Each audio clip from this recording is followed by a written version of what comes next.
Divide 784 by 4 in long division method. 4 times 1 is 4. On subtracting, we get 3. So this 3 is less than 4. So we put down this 8 and it is 38. 4 times 9 is 36. On subtracting, we get 2. So again this 2 is less than 4. So we put down this 4 and it is 24.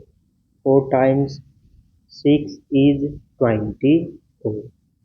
On subtracting, we get 0.